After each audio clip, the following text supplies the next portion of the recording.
maina whafofonga laenga uaki I Kalitariai I weekend ia kamo Katarina tohi e Malfitoni ni ma.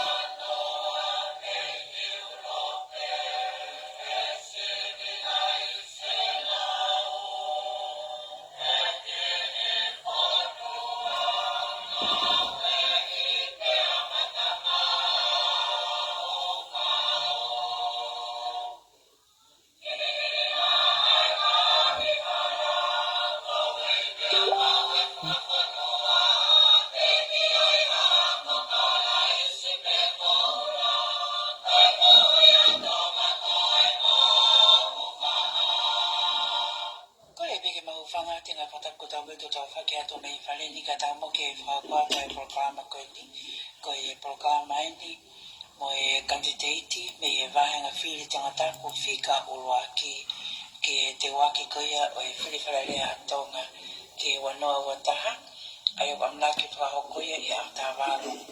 o Novema o I wanoa wataha peko I mahina katu o ia. Whawhiroaki ato ai kandidati me wahenga whiri tonga tapu fika ulwaki ko Ikani lo Neri Tariai.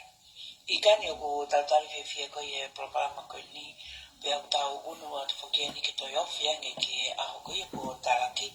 au tō Brelonu a tā waru kuia a Novema. E lava toa e tonga matoa o le sisita ki e whiri ai kandidati o pe e tā kotoa pe kotoa tā whawhai tuitui ko e kandidati ia o kone whaamu ki whahofonga ia ki whalelea kuia au tonga pe ne ngau tōra he me ngai wahinga whiri ka kotoa tā pe whoki. Tēnei kuna ai whiri. Lai ngai ka weinga ki whaikai ai tala noa ka mara whakoni o I hu ke whalearea ko I ngata ngai mea whapolitikare, whasosiare, ko I tōnga wha ekonomika, mo I ngai mea ke ka kapau te takamataki. Ko hea ai whoi uhina le reiko o mātu o ngai. Ho kore ki ke hoko ko kandidati, ke whahofonga e tonga tapu uruaki ki whalearea ko I Aotonga. Ko hea ngai whakaikiki ki ai, pia mo I whia ilope ke uhina. Malo abito Katarina pia ko kore peke u whanga ngai whatapu. Ko e whihu I koe hai uhinga o pōre ake u kandidati ke whiwhare area. O ku loloto ai uhinga koe o pōre ai. O ku mahino pe ai tō mui e ku whenga ke campaign. Pea o ku hange ko lawe ki ai o ku lahe ngahi mea o ku hoko kai koe politikare be ngai mea ke pea o ku toe I ai pe whoki mo e ngā ue ke whakahoko ke whakalelei ai pāti koe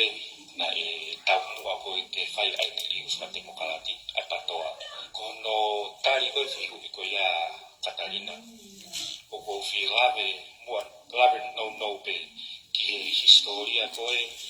ai tataki mai koe ai ngā ue moe liu whakapolitikare o tongani. O koe ki whilawe au e ki ngahi whaunga whakasosiare hange ko culture. O ko whimau te nofo mau pe I e lia koe o e sainis o politikare ai e koe political science. O koe ke usia e he toko lahi ai historia koe no tataki mai koe e ngahi liu koe a tongani. He ukai ko hamala e whokia o whai ki ai ha ngahi ako maarunga I kakai e wiki manakoa. Ka koe no koe liu koe he tahaparu fitu nima. Malava ia ke whakarea e haka wako. Ko tahea ngahi revolution lahi tahane I hoko I tonga. Aia nei liwai ai sektoa o politikare liu lahi ai moe whaunga whakasociety pe koe culture. He ki mua ai ne au mai ai lotu ki tonga tau osi I lope he tonga kotoa ai fu ngā we lahi moe ofa moe liu lahi ne whakahoko I tupo uruaki. Ko whoi liu whakapolitikare ia. Pe kamata ai ngahi liu kehe I mala ai koe politikare mahino pene ne whelawe I moe ui whakasociale koe kakai. ka ko ihe ka pate ta no fo pe ihe fa politika le ko lotu ko ne o mai he ka misnare ne o mai ai mama na ke ko ha me ka politika le ya ne o mai ai mama o tatau ai ngeia mo mahuina o takai ko to ape me yai ne fa'u ai ko ni stu tone he ta bal fit ni ma ka ki mu ai na yai nga hilao ne fo tu e tu po rocky ko baba u code ko to ki fo tu ko ai ko ni stu tone ia ta bal fit ni ma ko ne fingawe aki mo Shirley Baker pena i to mai ai ko ni stu tone a Hawaii o fai nga fanki mono o fa'uai ai ko ni stu tone fra politikari atonga i he taimi ko ia ko mafai fra politikari pe utakala no ko ia ai pure anga nei ke i he ne afio pe na imagino pe ia na ko me ai na firma i he taimi ko ia ne te kia ke fu atu otua ai ako te kia ke fu matu otua ai lotu ko mama na toki ha upe ko inga tala no ko ni Katarina he loloto a ekusio he ko mala ai foki mala ya ko ko na manako kia i pena na fa ho nga o ma u to hiai ko historia mo political science yo te si o ate ke ngai fononga mai o ha historia i mala ai ko o politikare he ka ikai ke te lava o sivia he kai te lava o uhina lere ai me o hoko he ahoni pe firma ke fo matala ia he lava leva ke tali a ho fe ui ko hai uhina o ko pore ai ta va fitnima ko fare area na to ko si be a kakayo fo twa na fili ki ai na ikai ke na wa o pe se de ni mano na ia be uhina tonu pe ia tike hange ko na lava ki ai na tike ke fuma usia ai ako tike ke ta ulahi ai lo tu hen fononga mai ai me tu po ruaki tu po ua tu po tolu tu po fa tu po nima tu po uama ko wanoa hongo furu ko to li ulahi ia o me fkatakau ke li ko na fai ta va fit nima ne ai ngawe akakai na wako ko ka kilotu ko kakai tonga na au ki muri o wako lere na fekumi ki ngahi liu ko o firma o he fonua i he taimi ko ia e taiva fit mo futupu na kamata ke rea ka fai fitau eni ai ka kilotu eni ke ngai palo problema fa sociale na ikai ke na kala no fa politikare na to na kala no na to wiki mama o lotu mo ene felave mo ui ai fonua ai kai o fonua me ai o kamata mai ai ngawe ai ni na yako i mala ai ko o politikari na fai konvensio i he hiva ua konvensio ia ki demokrati ko konstitutone pe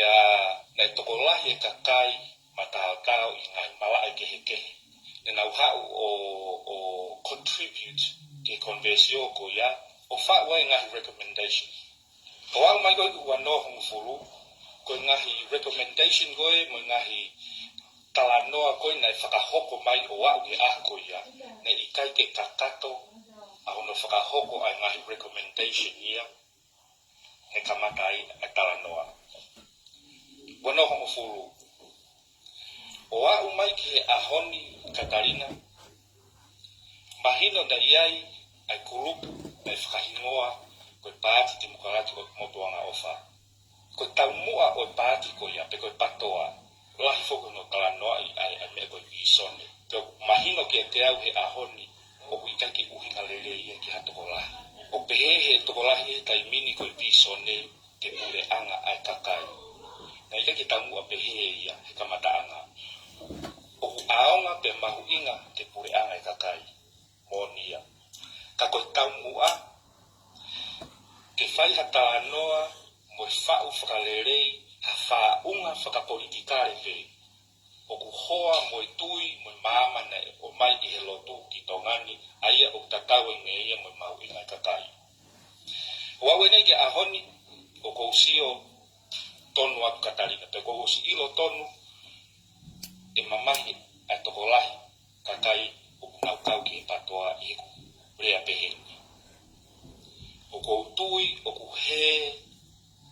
ahono tataki ai patoa, me he tau mua tonu nai kamata mai me iai. Koe whewhusiaki he taimini, koe whewhusiaki he mawhai. O ku ikai ke whai hatala noa whakalere ia, ki he tau mua koe, ne whai ai whakaamu he kamata anga. Ko alwene toka ngā ia, whai pe me ko e lava, ke hū ki he whare, whekumi ki ha mawhai, ke tau pure anga. O kuongo i he ahoni, koe whakafofonga koe, o tonga tapu ruaki, koe kaukati teiti, o nau hau, moe nau asenita a nau toru, peo kia nau totonu ki ai. O hau foki i he taimika campaign moe whiri, o hau e kakai o sia ki ngai asenita ke o mai he kaukati teiti, o tonu ia, koe nau ngahi palani. O kuongo i, o ikai ke o mai hafo i visone tonu, aia o kuo fie mau e au, koe toko taha whiri me tonga tapu ruaki. Aia koe tau mua, ke foki, ki hono whakakakato, a ki riu whakapolitikare a tonga. O mahuinga au pikipeke pure anga kakai, o mahuinga ke kumi hatimi wa kakai, ke nau hū ke whare o mau pure anga, o ngā wei whonua govern, ka o whaingataa ki a te au, ke unofo o whakakaukau ke te kāwhataha mo hakakai o ikai ki tau tui tatau, aia koe tau mua, koe uhinga be, koe whekumi ki he mawhai. Pea le unofo fuoroa o sio ki he ngahi mea koe uhoko i he pāti koe pehe koe ne tau mua, ke whakalerei e whaunga whakapolitikare a tonga, ki he lerei whakalufua, o kua wongoi, o kua he me iai, ai tataki. Pea koe makatu unga ia Katarina e ku pore. Aia ke pute e ikai koe patoa o kua. Aia o koe peke o koe ke tui koe mai anga e na whakakaukau. Aia o koe ha o koe e a patoa fo o. O whaafehui mai kakai pe kou lere tau ataina. Aia koe kou whehui ia. O ika ke tau ataina au. O kou nofo mau he te mokalati. O kou wongoi koe patoa pe unau ua he taimini pe unau tolu pe unau wha. O kou tui o ngalo ia nau tolu. Ai te whito aia koe te mokalati. Pe unau whewhusiaki, pe unau he me iai. O kou nofo au ia he te mokalati. Ka pau na te mokalati mo oni a patoa. He kou whanongo atu ki he group for o koni koe patoa a kakai. Koe nau poate mo nau sea. O ka e uhinga ki a te au a e nau patoa he ka whaaki koe. Ka toi patoa a e o nau whamatala mai o nau visone tatau ka timi e ua, taki e ua. O ka e uhinga ki a te au. He ka pana e tonu a visone koe haa ku ua ai. O mahino rewa me iai,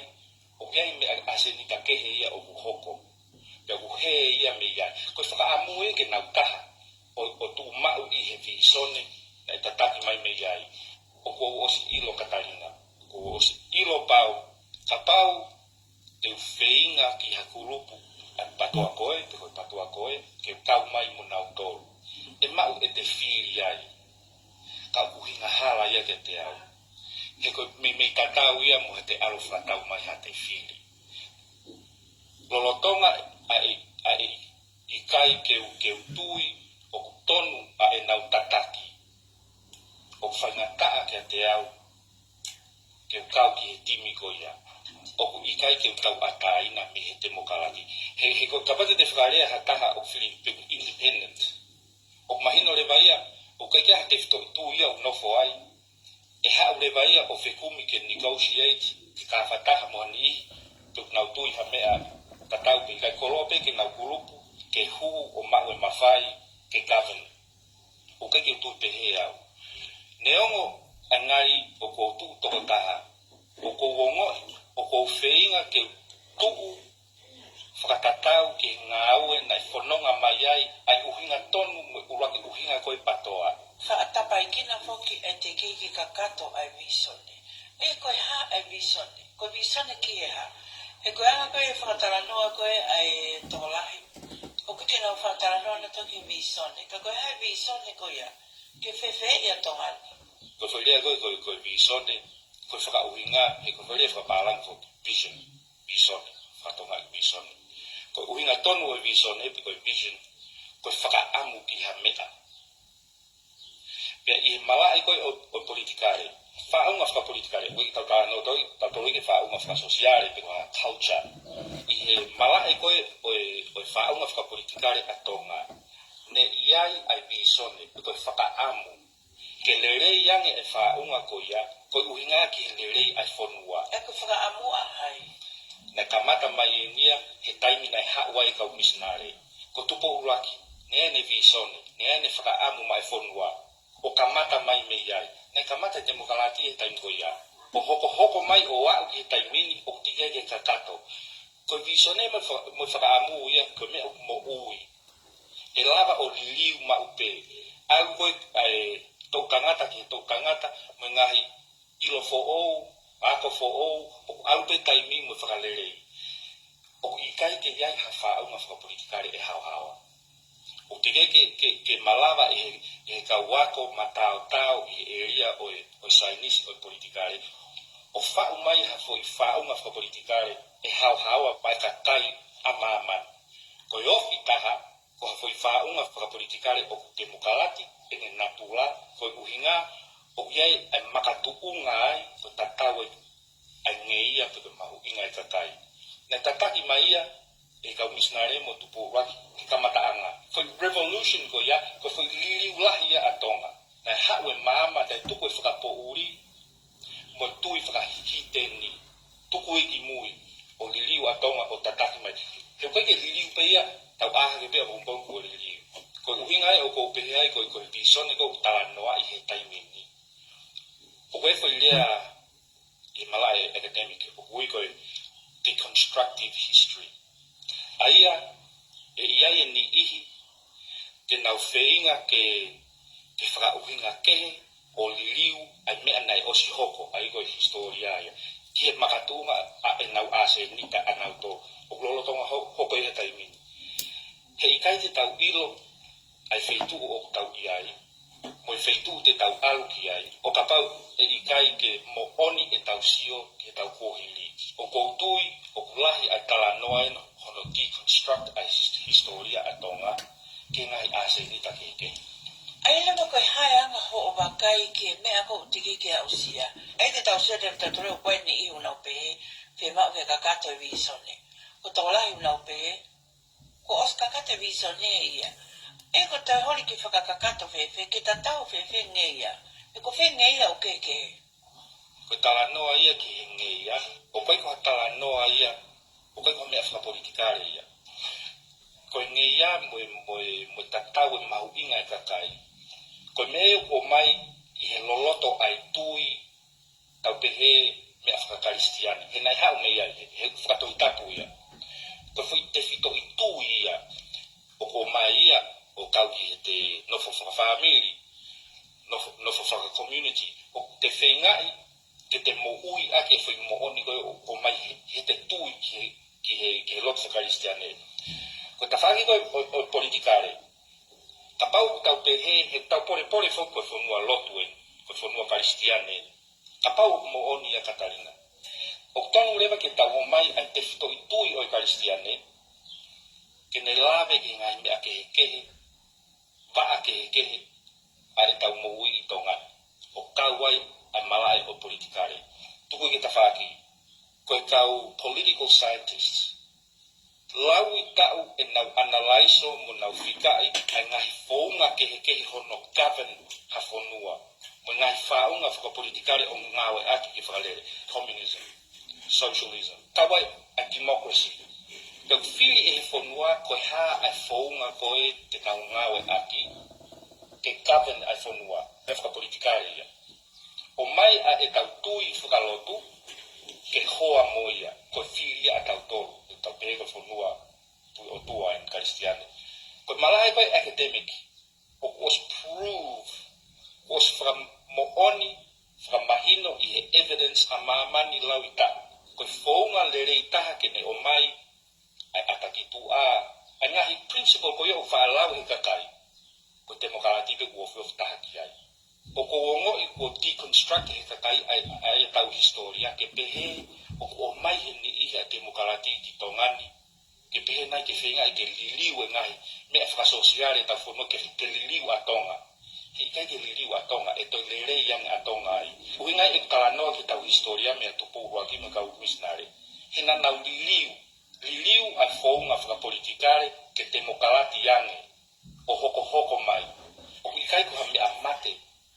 ahono govern ha fonua ko mea mo ui o paureva te whakalere ma upe ko liliu pa politikare ko ni ko e ikani whaoko ko ni ko I e wanoa mo fulu ke tau hawai ko mea ko nei tokanga ke kakai ia ke kawa to e kakai ki hono tokanga I tauhi o ngawe aki I e whaitu tu uni ai iwi o fonua ko iwi o kakai ko tau tanoa tonu ni ke tau pespanga ko to Hawaii fonua na Hawaii e lili fo politikare ko ia o angere ba ki kakai ke to lahi o angere ba to tafitu manatui e tau I a tonga na civil war a tonga pea I kuna tupo uaki a tau whaahau o to whakangingoga tupo uaki sias tupo uaki na ne fie mau ki tātānaki mai e ngahi mawhai ko I huinga ke meirino e whanua pea malawai ke whai haliriu ki mea koe mawhai whakapolitikare. Koe mea koe ne fie mau koe ki ne whai kono o mai e kau no pere ke nau whahari. Mana tu I Katarina koe tau historia ne e kau eikia chiefs koe hingo koe whuirea koe no pere toki mei ki muini na kei koe whuirea whapalantu I koe noipo. Pene oange rewa e ia ai wahi tolu e kaha koe whare area koe usea ia e kau no pere ke whare koe ngahi whakatotolo koe e kakai ako na mahino ka nau tolu koe wheinga e nia a tupo uraki ke ma opo ke merino e whanua whakapolitikare koe taimia koe ia koe kakai e na ki toko si te ia o au mai ke ahoni au mai ke hani ko fie mau koe ke iai e kau no pe koe uhinga koe ia koe ki te ihene uhinga ai ko settle a tonga e ke pika hatai me to tokola ia ne toko hiwa toko tafitu ka koe ana koe tuku e toko hiwa o kuna ma opo na toko koe whehu I koe aku koe hea uhinga wiki ma opo e toko tafitu whainga fu e tari whehu e koe whakakau ia ke tokola ia ne kakai koe ni toko tonga pure ne hoko e whakakau koe ia o tau hanga pure ai iwi e whanua koe pespaanga e koe koe haere me toi mea koe tike koe ke au sia Ikai, o koe keu tui ta tau mo koe Katarina koe toko hiva koe he whare koe kau no pere ia ta whoki ki historia taimi koe ne liriwa e tupo uraki o mai konisto tone ta whakitnima o kuosi whakatotolo he kau wako mo kau matakau I he malae o e historia pe mo e political science ai mea nai hoko he kuonga koe ia peo pau ke te sio ke te whainga ke te iai he kuonga koe ia ke o te sivi atu a tahawaru whitnima aki ai tau nofo he taimini mana tui nai tau I a tonga nai civil war a tonga pea I kuna tupo uaki a tau whaahau o to whakangingoga tupo uaki sias tupo uaki na ne fie mau ki tātānaki mai e ngahi mawhai ko I huinga ke meirino e whanua pea malawai ke whai haliriu ki mea koe mawhai whakapolitikare koe mea koe ne fie mau koe ki ne whai kono o mai e kau no pere ke nau whahari mana tu I Katarina koe tau historia ne e kau eikia chiefs koe hingo koe whuirea koe no pere toki mei ki muini na kei koe whuirea whapalantu I koe paupu pene oange rewa e ia ai wahi tolu e kaha koe whare area koe usea ia e kau no pere ke whare koe ngahi whakatotolo koe e kakai ako na mahino ka nau tolu koe wheinga e nia a tupo uraki ke ma opo ke merino e whanua whakapolitikare koe taimia koe ia koe kakai e na ki toko si te ia o au mai ke ahoni au mai ke hani koe fie mau koe ke iai e kau no pe foi uhinga koe ia koe ki te ihene uhinga ia ko settle atonga ko foi hui le va utoe ko fa unga koe o fare he taimini ko foi po unga koe o no fai koe nga tutu uni i he fare tau te fito i fili ai paremia na ke eke mai ko ha uino o tu ma upe e ka no pere a to hiwa o me na movete ka malave movete to ka fitu ya fai mo foi o no formatala ia a tala no ia ko ia ko to hiwa ia is an interest group ko ka no pere to an interest group whakalao ia o whakalao ia pero he taipe ke ia hataimi ia ke na movete he na osilo o ke hoa ia mo na interest ko uhinga ko fa movete ia e to ka fitu fai mo fu no tali mo ia ko na tula tangata he taipe ke ia hataimi e si su ka to ka fitu ke kapana malava ia ko ta to tano to kamera o tawala anton porque ikani ko ga ko fili ko pare mia pakai ko ha me ko la vai e ka no pere e ka ka ke la ve tantolo ai ko kuila e ti fa no ngawe atai mi ta pe ka ha ko e wano a fili ko e wano mo fulu ha ko pure ana wano tata e ke pe ke fa no ngawe na ke ka no pere tai mo na foto e ke pare mia va tu ba no mo pe ke pe ke na ke to ke pare mia hai to ka ta to ne ma ka ke pare mia sai ha ko ta pa de u fa ta ta ki ai pe ha wa ke ho ka to e pure an ko ta si to me ai pe fili mai pe no pere ke ha ke poto ma o fo no a sabe ke pe ke fa no a ver la ha no pere na ngu o pe si ke fe fili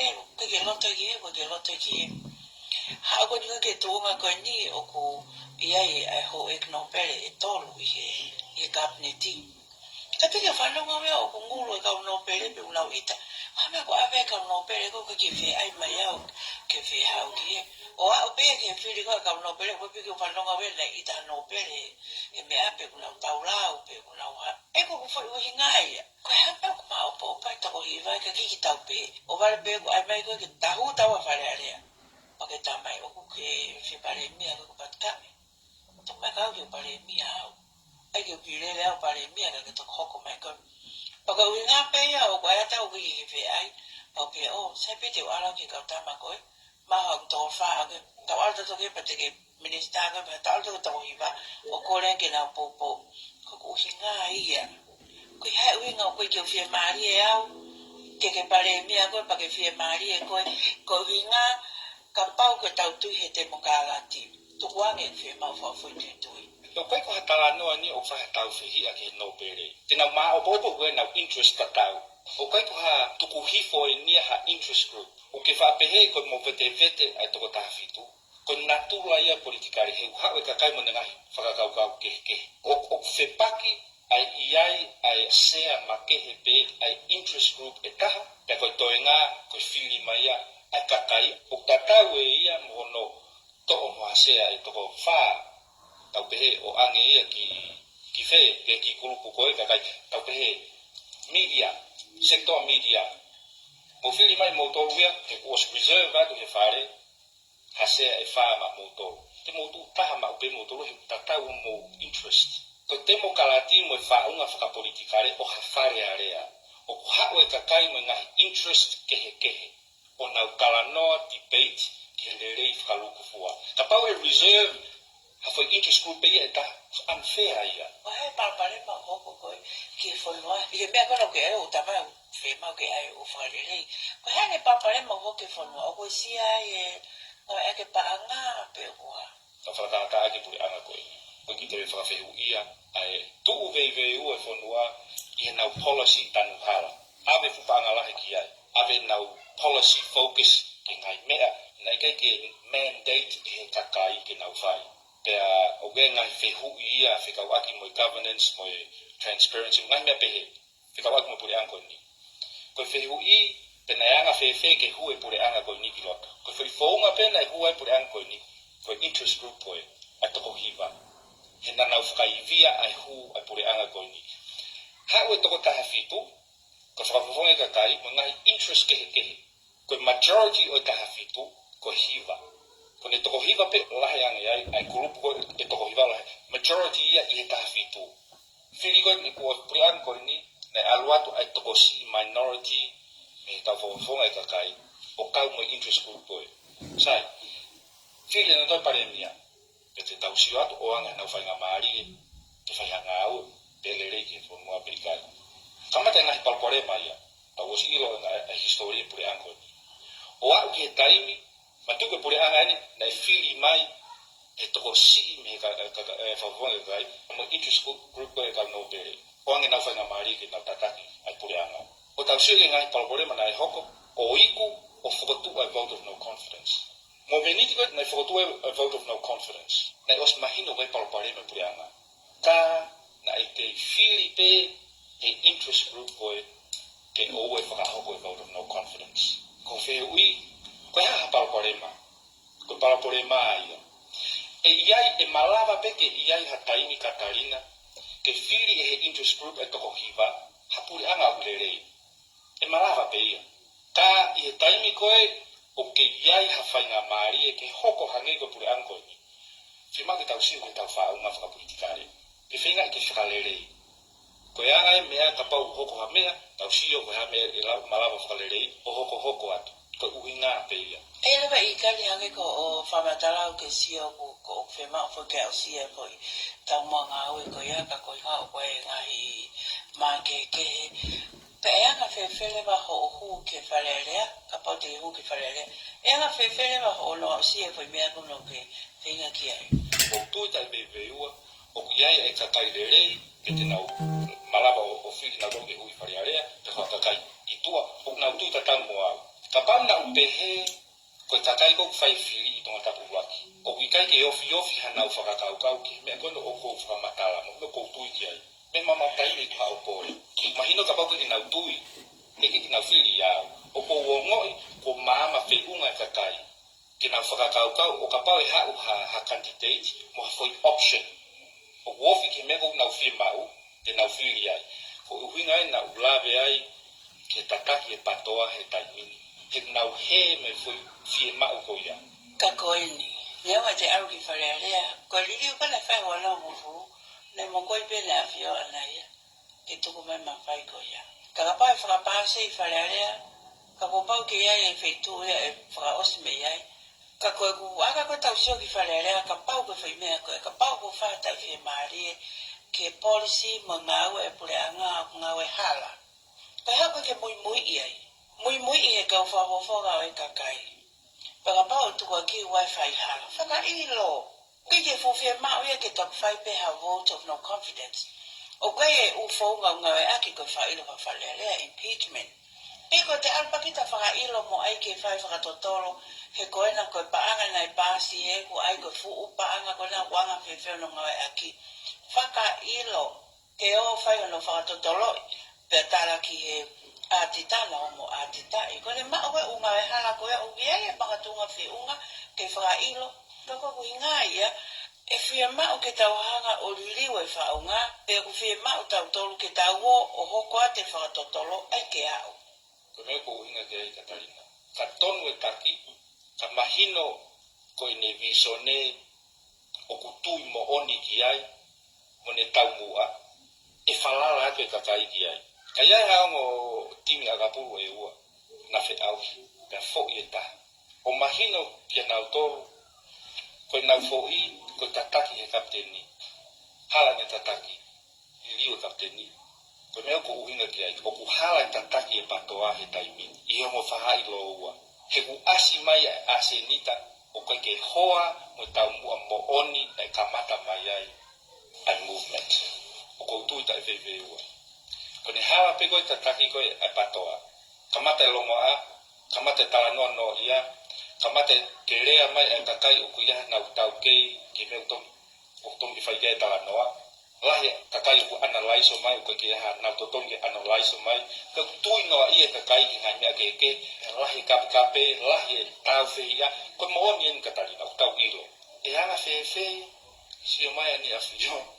O mo malanga mai e lerei ki whonua ko te mokalati. Ka ko siwa ke mo natula. Ko hai tene tau ka ofi a natula ko kai. A whaia ko taki. Ko tui ka i vei ua. Ka pamia maa po opo o tau tala noa whakalerei, whakaunga lerei, whakaafe mai a kakai tau kei, ngā mala e kei i ka nomika politiki. Sainis, Anga me ko pela ve mo lere e fonua. Aia hange ko convention nai ko he tahiva hiva ua. O tala noa I ma o po apa ki ngai fai ke atui mo whakakaukau.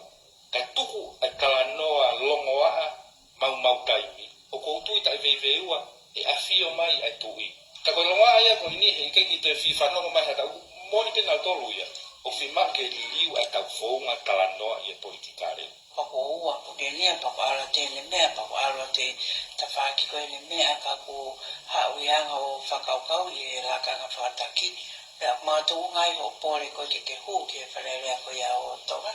Tāla manua pe whenga koe au whai, pe ke ngatai,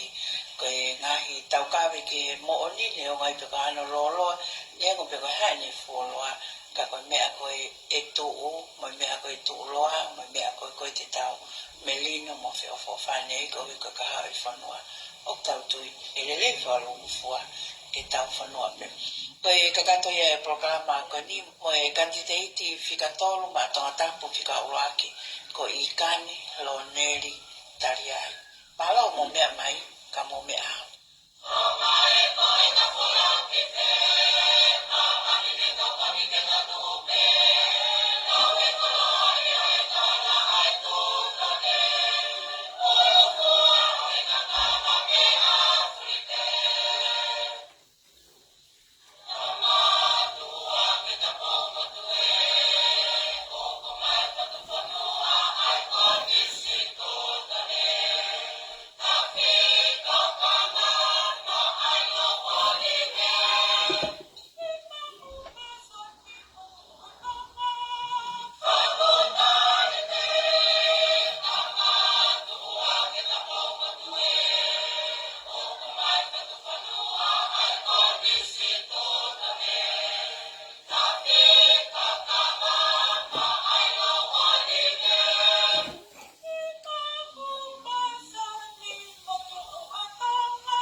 Halo, la vai e tau programa